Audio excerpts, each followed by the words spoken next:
দেশনেত্রী বেগম খালেদা জিয়ার জন্য দোয়া করবেন। এখন প্রয়োজন সবচেয়ে বেশি, ওষুধের থেকেও বেশি প্রয়োজন জনগণের দোয়া।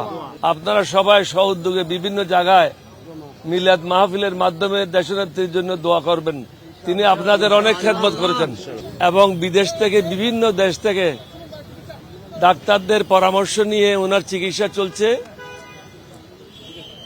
আগে যেভাবে শুনেছেন বর্তমান স্থিতিশীল অবস্থা আছে।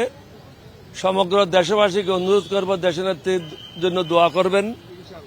সঠিক চিকিৎসা চলছে।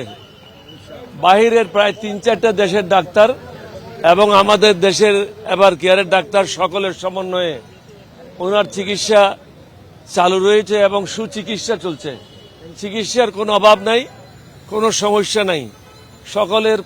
সবাই প্রচেষ্টা চালিয়ে যাচ্ছে। এখন প্রয়োজন সকলের দোয়া।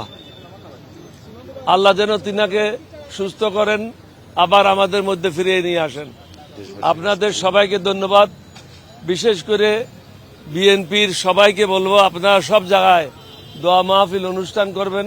আমাদের দলের সবাইকেও বলবো দোয়া মাহফিল অনুষ্ঠান করে দেশনেত্রী বেগম খালেদা জিয়ার জন্য দোয়া করবেন। এখন প্রয়োজন সবচেয়ে বেশি, ওষুধের থেকেও বেশি প্রয়োজন জনগণের দোয়া। আপনাদের সবাইকে ধন্যবাদ জানাচ্ছি। দেশবাসীকে অনুরোধ করব, আপনারা সবাই সহযোগে বিভিন্ন জায়গায় মিলাদ মাহফিলের মাধ্যমে দেশনেত্রীর জন্য দোয়া করবেন। তিনি আপনাদের অনেক খেদমত করেছেন। স্কিন শুষ্ক রুক্ষ হয়ে যাবে বলে কি বাইরে যাবে না? জাস্ট 1 2 3 4 করো, স্কিনটাকে রিভাইভ করো। আমি দেখিয়ে বলছি, আমি না দেখে কোনো কথা বলি না। আমার জীবনে এরকম হয় নাই। চিকিৎসকদের সাথে কথা হয়েছে বলেই তো চিকিৎসার কথা বলছি, না হলে আমি কিভাবে বলবো? আমি তো চিকিৎসক না।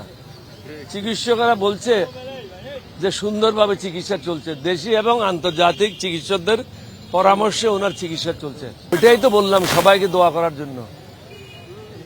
এটা তো আমার আপিল আছে দেশবাসীর প্রতি। তিনি অনেকদিন খেদমত করেছেন, দীর্ঘদিন কারাভোগ করেছেন, অনেক কষ্ট করেছেন। এখন আমাদের উচিত তার জন্য এই বিপদের সময় দোয়া করা। ধন্যবাদ সবাইকে। আসসালামু আলাইকুম।